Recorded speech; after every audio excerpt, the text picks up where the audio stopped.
Welcome to the Recover You podcast. I'm Kylene. And I'm Patrick. We are a couple in recovery from sex addiction and betrayal trauma. Together, we share our story to encourage you on your journey. It's here that we talk about sex addiction, betrayal trauma, mental, emotional, and physical health, faith, and anything and everything needed to recover you to your most authentic self that God created you to be. Welcome, everyone, to this week's episode of Recover You. I'm super excited, as always, to have Jackie back on the podcast. Welcome, Jackie. I was actually trying to remember which episodes you have been in before, because is this your third episode or your fourth? It might be your fourth. Actually, no, I think it's my second. No, you've definitely done two before. I know you've done two, and that's why I was struggling, because you've definitely done one on disclosure, and I have that link. I thought for sure we had done another one. We were going to. But another one is on the books. That's where that's coming from. Yeah, okay. Yeah. All right. Well, anyway, welcome back. I'm glad to have you. Always love talking to you. Yeah. And just for everyone who maybe didn't listen to that episode, give a quick introduction. Who is Jackie? Yeah. So first and foremost, I am mom to 5 kiddos, 4 boys and 1 baby girl. I say baby. She's 2.5. She's not a baby anymore. But in addition to that, when I'm not with them, I am a licensed professional clinical counselor, supervisor. And honestly, my favorite work title is CPTT, a certified partner trauma therapist. And so I specialize solely in working with betrayed partners. That is part of my own recovery story. And I am so grateful for the opportunity to be that and to walk alongside some really brave people in their journey to healing. Well, I know that you are amazing at what you do. And I always love talking to you and hearing your perspectives on things. And today I'm really excited. This is a little bit different. So we're going to be talking about a journal that you co-authored called Unapologetically You, a guided journal for healing and self-discovery. I think this is amazing. This is a really exciting, anytime we have new tools, right? Like I was thinking about this fairly recently, like everyone throughout history always has something to say this about, where they go, 10 years ago when I started this journey, it was much harder, right? And there's always something that's true. There's always something that's true about. Well, in the day and age that we live in, that is betrayal recovery. 10 to 15 years ago, it was like this new thing, and there weren't a lot of resources. And now there are a lot more. There are more podcasts. There are more people sharing their story. There is more research about, the trauma behind it and how it impacts you and all these sorts of things. But there's still not enough. And so when we find resources, or in your case, help create a resource that is really helpful and valuable, we want to put a spotlight on those things, because while more information is coming out, just like, again, anything else in life, there are always those things that come out that are not helpful. So we want to always highlight the ones that are beneficial, that are good, that are grounded in, healing tools and things that are going to help people move through the trauma instead of getting stuck in it, things that are going to help empower people. And I don't even have to go through this journal to know that if it was created by you and your client, that it's quality. So we're gonna talk about it today. So let me read just a little blurb about it so people get an idea, and then we're gonna dive in. Unapologetically You is your personal companion on a transformative journey towards inner peace, emotional healing, and self-awareness. This journal offers a collection of guided prompts, exercises, and reflective spaces to help you reconnect with your true self, heal old wounds, and embrace the fullness of who you are. So this is designed for betrayed partners specifically. Can you share a little bit about the journal, how it came to be? I know you it's specifically written by a betrayed partner for betrayed partners. So tell us all about it. I am so excited about this, Kylene. And here's why I think it's brilliant. Because just like you were talking about, we can be so overwhelmed. Here's the trend that one experience personally, and I find that a lot of my partners also experience. It's like, what book do I use? Where do I start? And as a partner at the beginning, I remember feeling very overwhelmed by, big, thick journals and workbooks, like big monsters. And those are great and have so much content. again, why I think this is brilliant was because it was written by a partner, not a therapist, but with a little guidance from me kind of in the background, by a partner for partners. And so it's simple. Like it truly is just a simple guided journal. And when I think about it, I think about the fact that this journal is really, really great for partners who are kind of in triage, in the beginning when we're like, I don't know how to put one foot in front of the other. Mm-hmm. I don't know how to breathe because it feels like I can't, right? I don't know who to talk to because everybody's giving me this advice or that advice. Mm-hmm. And this journal really simply allows partners to just get back attuned to themselves, right? Which is all of our wisdom, right? Is we have everything we need inside, but in the middle of, betrayal trauma, when we're being gaslit, when we're being told this or that, or we're being manipulated or deceived, we get so disconnected from ourselves. And I love that this journal really does feel like this idea of kind of coming back home to ourselves and listening to that just inner wisdom and reconnecting from the part of us that we've gotten disconnected from. So I love it. I'm obsessed. Can I tell you kind of the background? Please do. Yeah. How did this come to be? Yes. So I have loads of lovely clients, but one in particular, we'll call her Grace. So that's not her name, but that will be her alias for today, because it was written by Grounding Grace Company. So I've been seeing Grace for maybe a year, and Grace is one of these clients where she would always do her homework, which is so rare. Sometimes homework is just an offering. Sometimes, I don't know if you feel similarly, but we don't always necessarily 100% think that people may do their homework to, their best ability, which is fine. We all have choices. It's just offering. But anytime Grace would come back into my office, she would say, "Hey, I did the homework." And first I'd be like, "Wait, what? You did homework?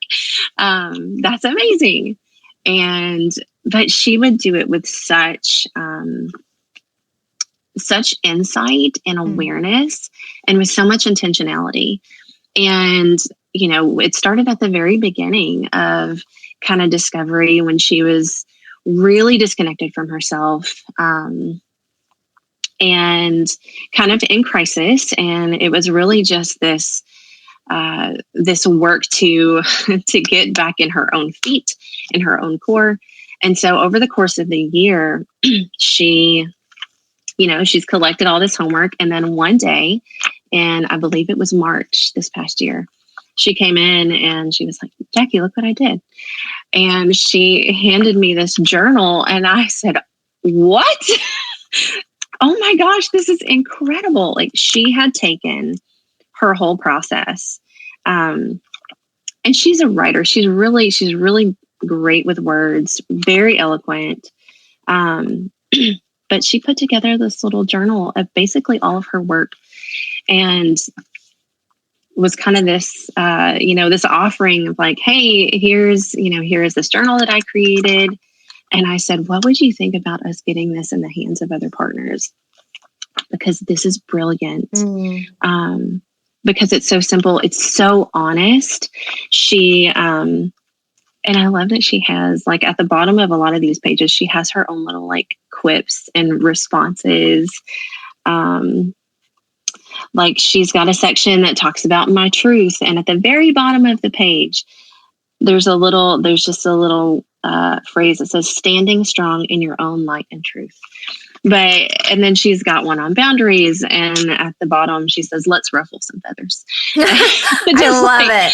Just simple things. And there are, it's got these little prompts, because sometimes, again, this is kind of my own experience, but, somebody can ask, "Hey, what do you need right now?"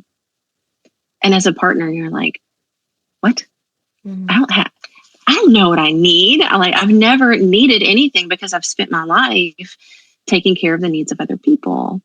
And so she's got a space where she has, my needs, but then she gives examples. Like maybe it's a doctor's appointment. Maybe it's dinner with girlfriends. Maybe it's for someone to help me clean or help prepare meals, like just ideas, right? Because we can just everything can get so busy in our brain, especially at the beginning. So little story. It's a beautiful collection of work and prompts and space. So That's I can't wait awesome. for partners to see it. Yeah, that's so cool. And you kind of mentioned this a couple times in a couple different ways, this idea of coming back to your intuition. And I think that's like so important because a lot of times what happens when we're going through betrayal and it feels like we're really trying to figure out, what is reality. A lot of people will come in and say things similar to, I can't trust my own intuition. It's betrayed me or whatever. And I think it's always important that we take some time to reframe that. Your intuition is always been there and it's always been on your side. We can over logic and step over our intuition. And so really healing is this process of coming back into this thing that's never left you. It's like it's always here. We just have to become more attuned to it, more sensitive to it, more aligned with it, more confident that it is true, more confident that it has our best interest at heart. So that we can trust it even when it's like, I don't know, like this situation's a little gray. Like, what should I do? Your gut usually has an opinion about it. Absolutely. Right? Absolutely. It does, for sure. So I love that this has like tools and resources to help you do that, because that is, I think, one of those things where people are like, how do I do that? When you say, hey, let's get back in touch with your intuition, they're like, but how? Yeah. They're like, hey, use my journal. Well, yeah, what does that mean? Right. So yeah, that's a really cool idea. I love that. And I don't know if you're familiar with Jenna Ramirez much. She's the author of Altogether You. And she talks a lot about internal family systems. And I think the way she refers to that is the God light inside of you. It's that inner, it's that inner wisdom, that inner truth, that like that light, it always exists. We just have to come back into a place of trusting it. Yeah, for sure. So you mentioned that to me that the book has 5 sections. So I'll just read those off really quickly. The sections are safety, connection to self, grounding and self-care, journaling, and inspiration. Can you maybe talk a little bit about what each of those means and why they're important, and maybe how the journal helps with those things? Yeah. So these 5 sections. The first one, starting with safety, because at the beginning we kind of went back and forth of how to ground this section, how to organize the sections. And so we knew that safety was going to be really important, and we knew that also grounding and self-care was going to be really important as well. But it seemed like, her experience, my experience working with partners, building safety, like finding safety first. Yep. Especially at the beginning when everything kind of feels unsafe. Figuring out what we need to feel safe first before we can kind of connect back to ourselves just felt really important. And so that's where she talks about needs, things that I will not tolerate, right? How am I going to keep myself safe? Maybe you need to enforce a therapeutic separation. Maybe there are certain family members that you don't need to talk to, right? Because you just don't know what you need to say to anyone right now. That's where we talk about boundaries, what is within your control, what is not, what you need to surrender. And then, so this section is probably one of my favorites. It's called Canned Answers. And so we were talking about, okay, well, what does that mean? So we, as we were editing the book, I decided to give some prompts for that. So, we can, as we try to navigate betrayal trauma, people come to us with the questions, right? Well, how are you and so-and-so? What are you going to do? Are you going to leave? Are you going to stay? Well, what happened? Do your kids know? All these questions. And so I felt that it was really helpful to give, canned answers like, all right, if someone comes to me with this question, this is going to be my answer, and I don't have to stray from that. And so with that one, we give a few examples. Hang on, let me read you a couple.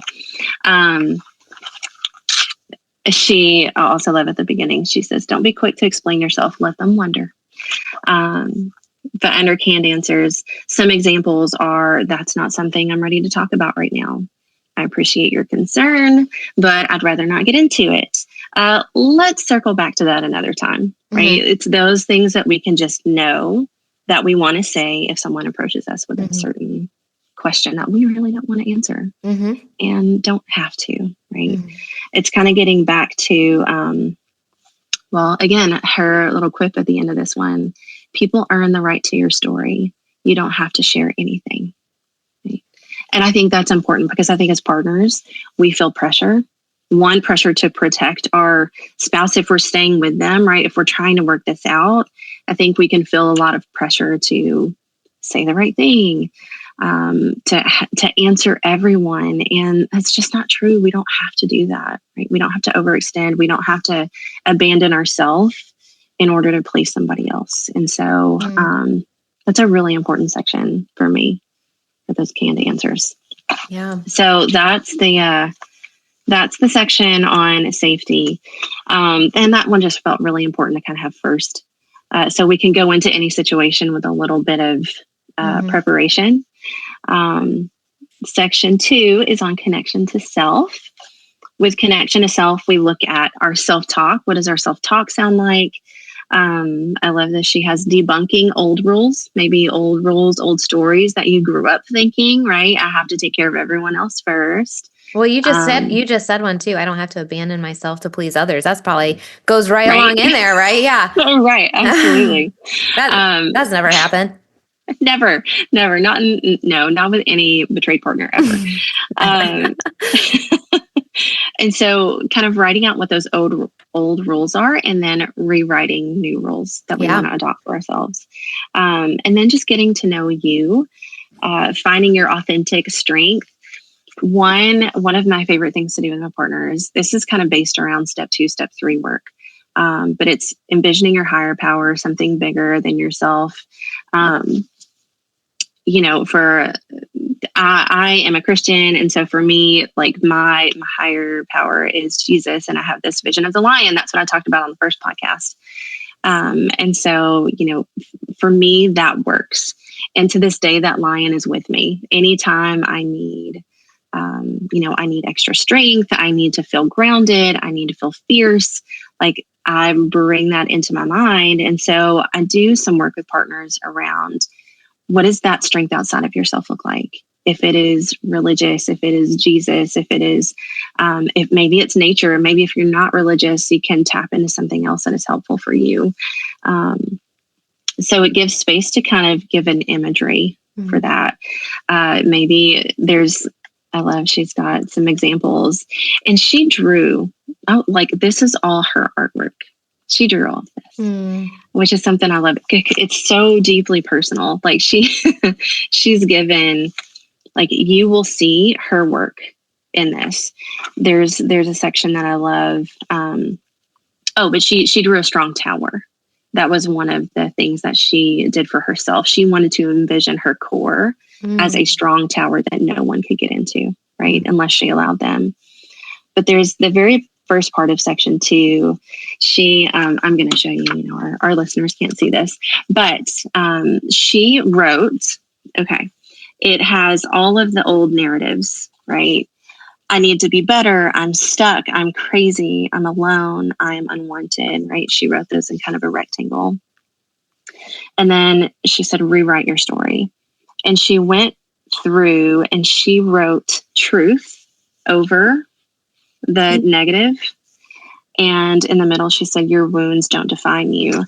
And I love it's kind of messy, right? It's kind of hard to read, but isn't that so true? At the beginning, it's like we know our truth is there and we have to learn how to tap into it. But at the beginning, it looks messy and a little chaotic. But she gives space for the clients or the partners to do the exact same thing. What's your faulty narrative and write your truth over it. I love that. Isn't that so cool? Yeah. Like so creative. So that's what connection to self is like, that section. The third section, this is where we get into grounding and self-care. And again, one of my top things that I'm always teaching my partners, I go over polyvagal theory. I think that's really important, right? How do we ground our nervous systems? And so she does a great job of allowing space for like five senses grounding. So just the little space for, what are five things that you see? What are four things that you feel? She walks you through a feelings check, which is something she and I would do quite often. What are you feeling? What somatic feelings are you feeling in your body? Where are they? And if you could put voice to them, if you could name them, what's the feeling word there? So that's a section that I love. Just those kind of practical things we can do. Mindfulness, meditation. She has self-care, like a spot for self-care challenges. This little graph. And at the bottom, this is like January through December. Okay, she gives space. And then she has these little challenge ideas. Find your sanctuary, unplug, journal, get out in nature, dance to music, call a friend, take a personal date, anger release work, right? She gives you challenges to do during the week. And then she also, another one I love, there's a mood tracker in here, which nice. That's not something I have seen in a journal like this. And she says it's okay not to be okay. And so in this little mood tracker, do you feel empowered, strong, happy, angry, anxious, right? Has anything changed as you've been working through your healing journey? Do you notice patterns? So just really solid grounding work, self-care work there. And section 4 is all about journaling. And I love that she does this. Her first section of this one, it's called free writing and rewriting. So on the left side, just free write, right? Just kind of stream of consciousness, do some writing. And then on the very next page, she asks, is there anything that you want to rewrite? Right. So I love that. She gives a page of rage for anyone who needs to angry write, right? Notes for therapy, That's notes great. from therapy, right? It's just so practical. It's just so practical. And then I would do that. section, I would have a little journal, and I'd write things down of make sure we talk about, right? And then I'd go into the session and be like, oh, I need to remember this. Yeah. Yes. So helpful. Right. I have clients who in their notes app, they'll lock it, therapy notes. And, but I love that it's literally all right here. Yeah. In this one journal, the last section is on inspiration. And so she gives space for any affirmations that you heard that you love, any mantras, slogans that you've heard that you love, different quotes. And so it's just a sweet space to have things that you want to remember. So that's amazing. Those are the sections. I love that. And, I think that inspiration is such an important piece to healing. And I like the way you ordered it too, because we're constantly talking on the podcast about safety. I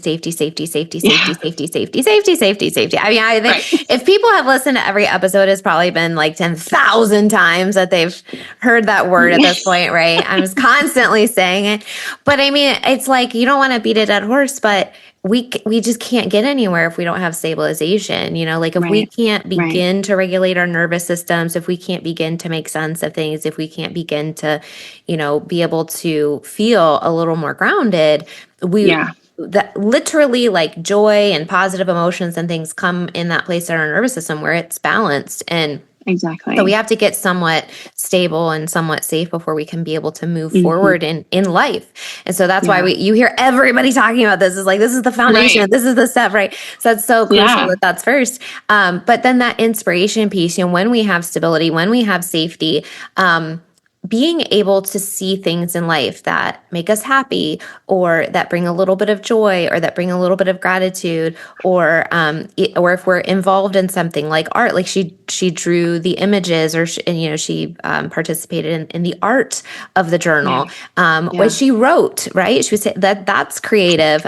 For me, it's music, right? So for some people it's gardening, but being able to engage in these things that speak to you specifically as a human, For sure. that then pours back into your healing journey as well. And it opens Yeah. up, the next steps for you to just, Yeah. again, feel more connected to self. It like reiterates the previous points, right? It being able Right. to engage in these things is grounding. It is self-care. It helps you connect to yourself. It reiterates your safety. Like it reminds you like Yeah. who you are, that the world is a good place, like that there are good things in the world, right? Like so Mm-hmm. it's so important. I think I love the order. I think you did that perfectly. Yeah. That's great. Yeah, thanks.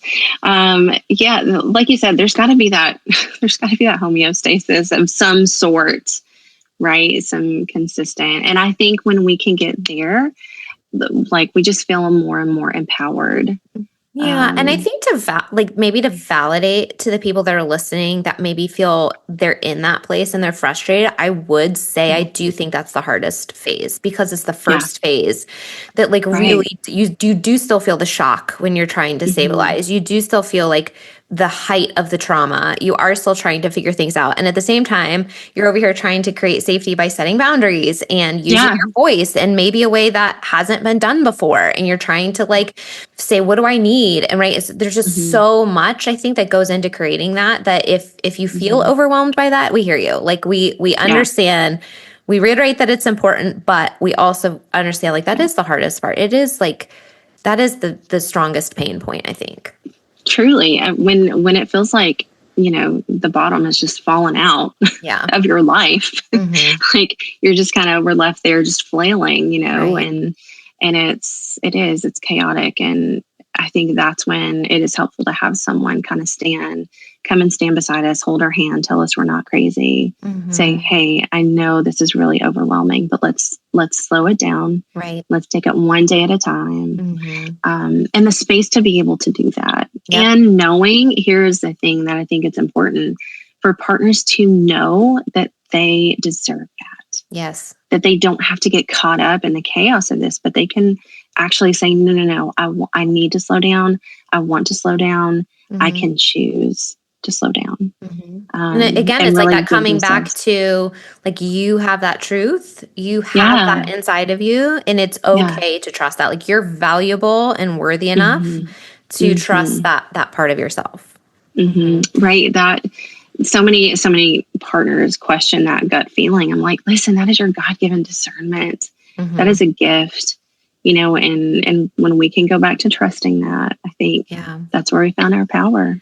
You specifically mentioned rage and like an exercise in the journal. Hmm. I want to put like a little asterisk in this Yeah. little section if we can, just because Yeah. I would love to go on a slight little tangent here. Um, Yeah. Go for it. if we can't, because this is an area, and I don't know if you have the same experience. I see a lot of betrayed partners that are Hmm. so kind, so empathetic, so have been conditioned through life or their faith or whatever to be the good girl that does the right thing all the time, Right. that they've also sort of absorbed this idea that anger is just bad in general, or maybe even sinful Yeah. to an extent, right? And like Hmm. they Or aren't scary. real. Yeah, it's scary or it's bad, or if I express this feeling, it makes me bad, or I did something Hmm. wrong. And so, trying to reframe that and share with people like, no, this is just like any other emotion. It's healthy. There Yeah. is anger that is completely valid because your boundaries are being overstepped. There is Yeah. anger that sometimes feels more protective than feeling sad. Like these are Hmm. real things. So I would love if you just talk about like rage and anger as a betrayed partner being a valid part of the experience, and what does that look like? Yeah. Well, the thing I love about this, Colleen, is that it can look so many different ways. So for me personally, I'll share my story, my experience with it, because that rage, anger was not something that I tapped into. Again, I grew up this good Christian girl, and I didn't see anger, and I kind of had this unspoken narrative that it was wrong and I wasn't allowed to be angry. And I needed to stay with my spouse, and just any feelings of anger felt wrong initially. And when I allowed myself to feel it, so one of the first things I did, I can't remember if I talked about this on the other podcast or not, but it's good. So I'm going to share it again. So I went to the boxing gym. I decided to start boxing. And I channeled all of my anger and rage onto that bag, like envisioned anything I needed to and just wailed on it and would get out that anger. And then I noticed that after I would do that, I would get in my car, and this happened probably 5 or 6 times. After I just exhausted myself on the bag, I would get in the car and I would cry all the way home. But it was like a relieving cry, right? This cleansing cry. And that was so good for my soul.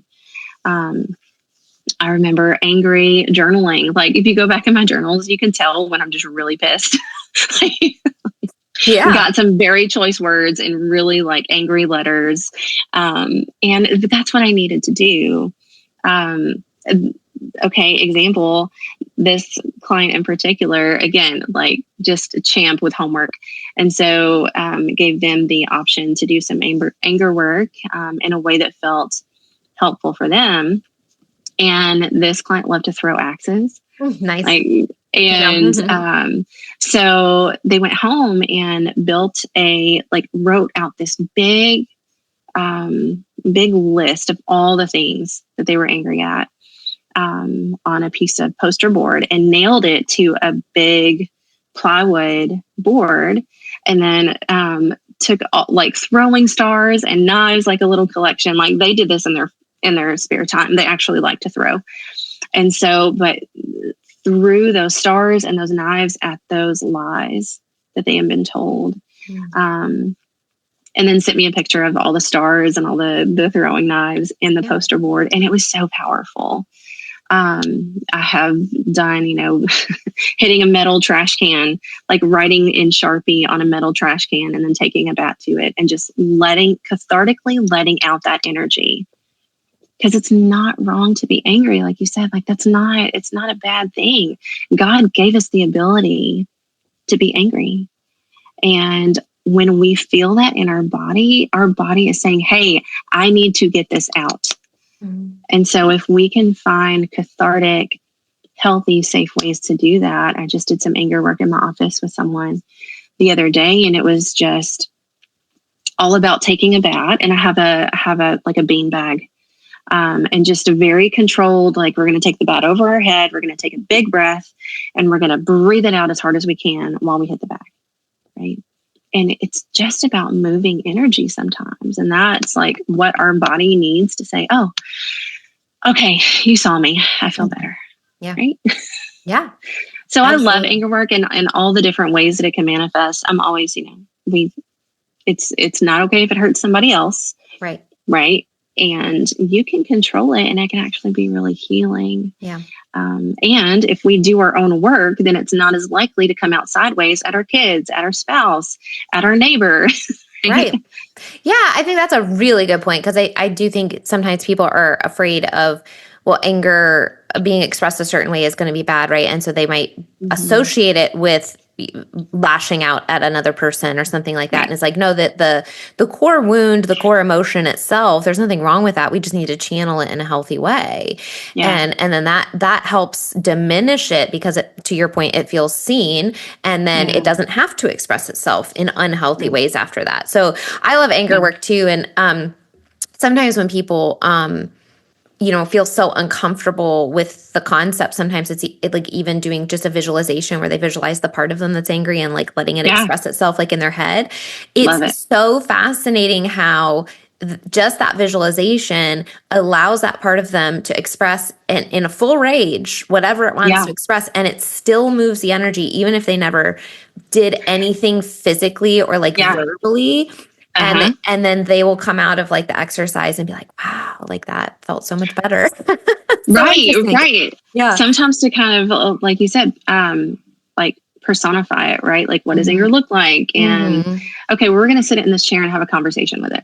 Yeah. Right. How big is it? Right. And can you get it to be smaller, to not be so controlling, right? Like just have an honest conversation with anger. Yeah. Love that. I know. It's so cool. I just how the brain works, right? Like it's always on our side, even when we don't like how it shows up sometimes.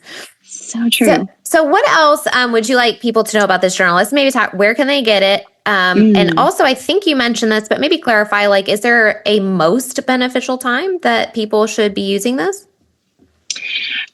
So I would say most beneficial time, early discovery, the beginning of therapy, when you're first kind of starting. I think it really is kind of tailored well to that Right. stage. Mm-hmm. Yeah, if you are prepping for disclosure, I think it could be a really great space if you're working, if you're, in a 12 step and you're working the program, it could be a great companion with that. So for me, that's really, I think those are the clients that I'm going to really kind of encourage, like, hey, this could be a really good companion, actually. So early recovery, early discovery, that kind of thing. And then as far as where to get it, so it is listed on Barnes and Noble. You can get it on Barnes and Noble, which is super fun. Mm-hmm. And then on Barnes and Noble, it is a flat edition. Okay. So it's a big book, but it's a flat edition. And then on lulu.com, you can get it spiral bound. Oh, great. Which I love too, because it just kind of depends on your preference. Mm-hmm. On Barnes and Noble, it is $17.99 for the flat bound book. And then on Lulu, it is $19.99 for the spiral bound. So great. Yeah, that's nice too, especially if you're going to be writing in it and things like that. And referencing back to different things. Yeah, that's just my preference because I know like I'm going to flip back and forth. Mm-hmm. And so a good spiral bound is always my jam. And then, so I don't know if any of our listeners are listening, but I'm going to be at the I always get the letters wrong. The CBSD conference in Franklin, Tennessee in a couple weeks. This is the first one of its kind. It's really cool. But Ampersand Recovery and Wellness, which is my practice, I'm setting up a booth there as a sponsor. And so I've got about 50 copies, which I'm going to sell at a discounted rate there at the conference. And we might even see if we can do like a little coupon code, a little online sale. So more will come in regards to info about that soon. But that's amazing. A hope that I can have a discounted rate kind of during the conference. That's great. Well, okay, now name the conference again, and maybe we can put the link in the show notes. I'll put the links to the books in the show notes as well. And then if someone wants to maybe connect with you, like, are you on social media? Yeah. So the conference is CSBDHopeForHealing.org. Okay. Great. So it's the Hope for Healing Conference in Franklin, Tennessee. Lots of great speakers, both from APSATs, from ITAP, pretty much anyone, a lot of researchers and authors and speakers in the realm of sex addiction and betrayal trauma recovery will be there. So that's that conference. And then so online, you can find me at ampersandrecoveryandwellness.com. That's my website. And this is fun, Colleen. I don't think I've told you this, but I am expanding Ampersand Recovery and Wellness. I'm in the works of expanding it to a group practice because there's such a big need. Oh, wow. So I'm trying to get CSATs and CPITs and coaches and all the people who want to work with this population and focusing on some betrayal trauma intensives. So wonderful. I'll be sharing that as well. Mm-hmm. That's great. I'm so happy for you. Yeah. It's so needed. Like, we started the whole episode just saying like, yeah, okay, we've come a long way in 10, 15 years and right. There's still a long way to go. It's just, there's not, people will look in their area and there's maybe like one therapy group or, there be one or two therapists in the area. And it's just not as prevalent as the need is currently. So we need lots and lots and lots of that. We do. So if you know anyone, I would send them my way. That's amazing. That's really people exciting. Who have a heart for this work. So, I hope everyone will connect with you. Check you on Instagram. Maybe if you're in Tennessee, go to the conference. You said it was in Tennessee, right? The conference. Yep, it's in Franklin. Yeah. Go go check out the conference. We're putting the link in the show notes. And if you'd like to see our previous episode together, I've also linked that in the show notes as well. Yay. But thank you so much for being here, Jackie, and for sharing your wisdom and for working with the clients and sharing this resource, which is so exciting. And I can't wait for people to check it out. Thank you so much. It's always an honor and a blessing to get to chat with you and just to be on here. And thanks for having me. Thank you so much for listening to this episode. I hope you enjoyed hearing from Jackie. I always love my conversations with her. She messaged me after this podcast recording to let me know that she's actually offering a sale on the workbook, Unapologetically You. It will be available today, Wednesday, the 18th, June 18th, through the next Wednesday for only $14.99 if you click the Lulu link that is in the show notes below. So if you would like to get your hands on Unapologetically You for a discounted rate of $14.99, that link is going to be the Lulu link, and that is in the show notes. So definitely check it out.